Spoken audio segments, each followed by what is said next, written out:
ඉතින් 2026 අලුත් අවුරුද්දක් පහුගිය මාස 10ක වගේ කාලෙදී මගේ අතේ මේ iPhone එක තිබුණත් මම මගේ primary device එක විදිහට use කරේ මේ Samsung Galaxy S25 Ultra device එක. ඉතින් අලුත් අවුරුද්දේ අලුතෙන්ම S26 series එක release වෙන්නත් ළඟයි. ඉතින් අපි ගිහින් බලාගමු මේ සැරේ S26 series එකේ phone එකකට මාරු වෙන්න අපිට තියෙන හේතු මොනවද කියලා. Samsung Galaxy S20 series එක කිව්වම අපි දන්න standard lineup එක තමයි base model එක, ඒ වගේම plus model එක වගේම ultra කියන models තුන.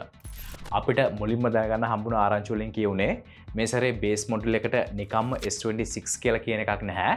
ඒ වෙනුවට ඒකට S26 Pro කියලා කියාවි කියලා. ඒ අතරේ තවත් ආරංචි තිබුණා S26 Edge smartphone එකත් මේකත් එක්කම release වෙවි කියලා. හැබැයි S25 Edge කියන්නේ ඉතින් සම්පූර්ණයෙන්ම failure එකක් වුණානේ.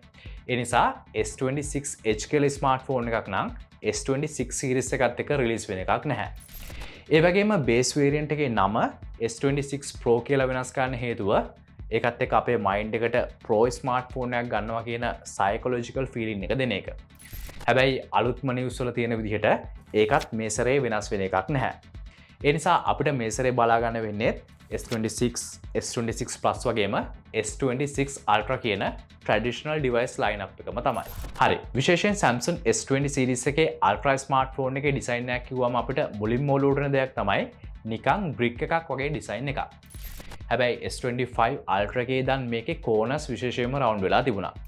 ඉතින් S26 Ultra phone එකේදී විශේෂයෙන් මේක තවදුරටත් round වෙලා තියෙනවා.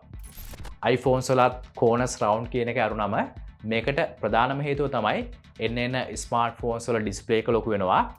ඒ කියන්නේ අනිවාර්යෙන් ෆෝන් එකත් ලොකු වෙනවා කියන එක. තව ෆෝන් එක අනිවාර්යෙන් ග්‍රෑම් 200කට වඩා බරයි.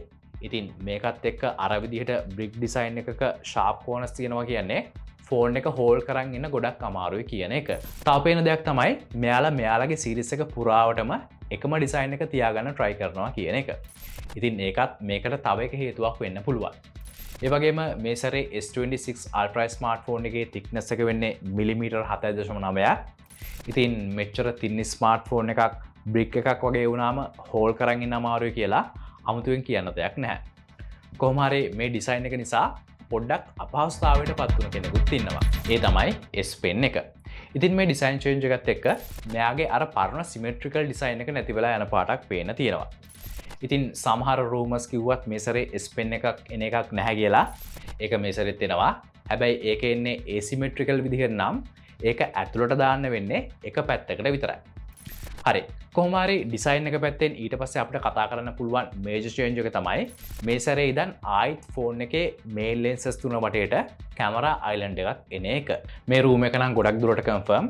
මොකද මේකට එවිඩන්සස් විදිහට ලීකර්ස්ලා මේ S26 series එකේ තියෙන ස්මාර්ට්ෆෝන්ස් වල එන්න තියෙන ෆෝන් කේසස් වල ෆොටෝස් එහෙමත් දාලා තියෙන නිසා. ඉතින් ඔයාලා දන්නවා සාමාන්‍යයෙන් මැනුෆැක්චරර්ස්ලා ෆෝන් එකක් රිලීස් කරන්න කලින් ඒකේ තියෙන ඩමි මොඩල්ස් මේ විදිහට ෆෝන් එකේ සබ් පාර්ට්ස් හදන මැනුෆැක්චරර්ස්ලාත් එක්ක ෂෙයා කරගන්නවා. ඒකට ප්‍රධානම හේතුව වෙන්නේ ෆෝන් එකක් රිලීස් වුණ ගමන්ම ඒකට ඕන කේසස්, එතකොට ස්ක්‍රීන් ප්‍රොටෙක්ටර්ස් වගේ ඒවත් මාකට් එකේ බල්ක් ගන්න පුළුවන් විදිහට තියාගන්න ඕන නිසා. ඒ වගේම ලීක් වුණ මේ ප්‍රොටෙක්ටිව් ටෙම්පර් ග්ලාසස් වල ෆොටෝ එකෙන් පේන විදිහට S26 Ultra එකේ මේ කැමරා අයිලන්ඩ් එක පොඩ්ඩක් ලොකුවට නැත්නම් වෙනස් විදිහට ආවත් අනිත් වේරියන්ට් දෙකේම සයිස් එක එකම විදිහට එවි. ඒ අරෙන් අපේ ඩිසයින් එක පැත්තෙන් ලොකු වෙනසක් බලා ගන්න පුළුවන් වෙන්නේ නැහැ. ඩිස්ප්ලේ එක පැත්තෙන් ගත්තත් සයිස් එකේ අපිට වෙනසක් බලා ගන්න පුළුවන් වෙන්නේ S26 base variant එකේදී විතරයි. ඒ කලින් තිබුණ අඟල් 6.2 ස්ක්‍රීන් එක අඟල් 6.2.7ක් විදිහට වෙනස් කරලා තියෙන නිසා. කොහොම හරි මේක මාකටිං වලදී Samsung අඟල් 6.3ක් විදිහට ඉන්ට්‍රොඩියුස් කරාවේ. ඒත් අපි දන්නවා Samsung කියන්නේ මේ ඩිස්ප්ලේ මැනුෆැක්චරින් වල ඉන්න number 1 කම්පැනි එක කියලා. කොටින්ම කිව්වොත් Apple උනත් එයාලගේ ඩිස්ප්ලේස් හදාගන්නේ Samsung වලට කියලා. ඉතින් ඩිස්ප්ලේ සයිස් එක වෙනස් වුණාත් මේ සැරේ S26 Ultra smartphone එකේ ඩිස්ප්ලේ එක එන්නේ අලුත්ම ෆීචර් එකක් එක්ක. ඒ වගේම අලුත්ම ටෙක්නොලොජි එකකින්. හැබැයි ෆනි වැඩේ කියන්නේ මේක Samsung flagship වලට අලුත් වුණාට iPhone 16 series එකේදී වගේම iPhone 17 series එකේදී choose වෙන එක.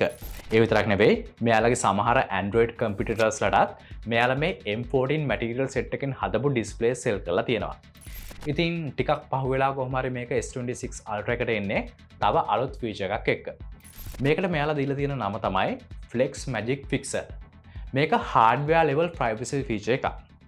සරලම වෙන්නේ අපේ ෆෝන් එක අපි යූස් කරද්දී පැත්තක ඉඳන් ඒ දිහා බලන කෙනෙක්ට මොකුත්ම පේන්නේ නැති වෙන එක. දැන් ඔයාලට හිතෙන්න පුළුවන් මේකම තමයි නේද ප්‍රයිවසි ස්ක්‍රීන් ප්‍රොටෙක්ටර් එකකුනුත් වෙන්නේ කියලා. ඔව් ඒක හරි. හැබැයි එහෙම ස්ක්‍රීන් ප්‍රොටෙක්ටර් එකක් යූස් කරපු කෙනෙක් දන්නවා ඒ වගේ ස්ක්‍රීන් ප්‍රොටෙක්ටර් එකකින් අනිවාර්යෙන් ඩිස්ප්ලේ එකේ quality loss වීමක් වෙනවා කියලා. ඒ වගේම ඕක හැමතිස්සෙම ඕන වෙන්නේ නැහැ. විශේෂයෙන් ගෙදර වගේ ඉන්න වෙලාවක ෆෝන් එකෙන් කන්ටෙන්ට් එකක් වගේ බලනවා නම් අනිවාර්යයෙන්ම ඕක හෙන කරදරයක් වෙනවා. ඉතින් පළවෙනි එක මේ ෆීචර් එකත් එක්ක S26 Ultra එකේ ඩිස්ප්ලේ එකේ කිසිම quality loss වීමක් වෙන්නේ නැහැ. ඒ වගේම මේක එන්නේ software එකෙන් control කරන්න පුළුවන් ෆීචර් එකක් විදිහට. ඉතින් සරලවම මේක අපිට S26 Ultra එකේ එන One UI 8.5 quick setting panel එකේ තියෙන toggle එකකින් හරියට අපි ෆෝන් එකේ Wi-Fi එතකොට Bluetooth on off කරගන්නවා වගේ on off කරගන්න පුළුවන්. හැබැයි මේක hardware based feature එකක් නිසා standard S26 variant දෙකට එන්නේ නැහැ. මොකද ඒකට use කරන්නේ පරණ M14 material set එකම නිසා. ඒ වගේම මම දැන් කියවනේ මේ feature එක එන්නේ One UI 8.5 වල තියෙන feature එකක් විදිහට කියලා. මේ සැර S26 series එක release වෙන්නේ Android 16 base වුණ One UI 8.5 එක. ඒකට මේ S26 series එකට fresh Android 17 fresh One UI 9 එක ඉස්සරහට release වෙවි. ගොඩක් වෙලාවට මේ One UI 9 මුලින්ම මෙයාලගේ ඊළඟ fold smartphone එකට දේවි. කොහොම හරි දැනට දැනගන්න තියෙන සමහර updates වල විදිහට මේ අප්ඩේට් එකෙන් එයාලගේම AI assistant විදිහට ඉන්නේ Bixby, DeepSeek ඒ වගේම Perplexity කියන AI models එක එකතු කරලා powerful කරලා තියෙනවලු. ඒ වගේම අපි දන්නවා දැන්ට release වෙච්ච beta updates එක මේකේ full customize කරන්න පුළුවන් quick setting panel එකක්, adaptive lock screen එකක්, තව storage share වගේ connectivity පැත්තෙන් වැදගත් වෙන updates ටික One UI 8.5 වලට හම්බ වෙනවා කියලා. Samsung S26 series එකේ processors ගැන අපි කතා කරද්දී comeback story එකක් ගැන කතා කරන්න ඕන. ඒ ලෝකේ පළවෙනි 2 nanometer SoC එකක් විදිහට එළියට එන්න නියමිත වෙලා තියෙන Exynos 2600 SoC එක නිසා. ඒත් අපි දන්නවා Exynos SoCs වල track record එක එච්චරටම හොඳ නැහැ කියලා. ඒ නිසා මොන comeback එකක් දුන්නත් මේ සැරේත් මේ series එකේ smartphones වල SoC select කරද්දී Samsung ගොඩක් පරිස්සම් වෙලා තියෙනවා කියලා පේන්න තියෙනවා. ඉතින් S26 Ultra එකට globally හම්බෙන්නේ Snapdragon 8 Elite Gen 5 for Galaxy කියන SoC එක. ඒ වගේම අනිත් variant දෙකෙන් US, Canada, එතකොට China release වෙන්න තියෙන smartphones එහෙම ඒ SoC එකත් එක්කම release වෙවි.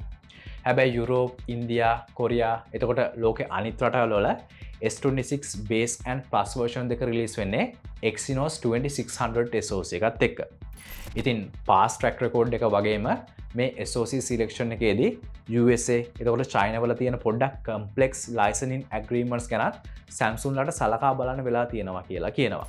කොහොම හරි දැනට leak වෙලා තියෙන මේ Geekbench 6 course එක අපිට පේනවා history එකේ පළවෙනි පාට Exynos SoC එකකට Snapdragon SoC එකක කරට කර සරණක් දෙන්න පුළුවන් වෙලා තියෙනවා කියලා. තව අපි දන්නවා මේ නැනෝමීටර් ගාන අඩු වෙනවා කියලා කියන්නේ ෆෝන් එකේ power efficiency එක හොඳ වෙනවා. ඒ වගේම performances එහෙමත් ගොඩක් හොඳ වෙනවා කියලා. ඉතින් මේ පැත්තේ Exynos 2600 SoC එක තියෙනවා. අනිත් පැත්තේ 8 Elite Gen 5 SoC එක තියෙනවා.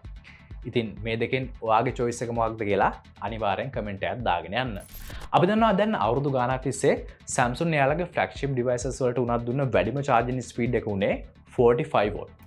හැබැයි ඔන්න මේ සැරේ S26 Ultra smartphone එකේ charging speed එක අන්තිමට 60 watt වෙනකන් වැඩි කරන්න එයාලා decide කරලා තියෙනවා.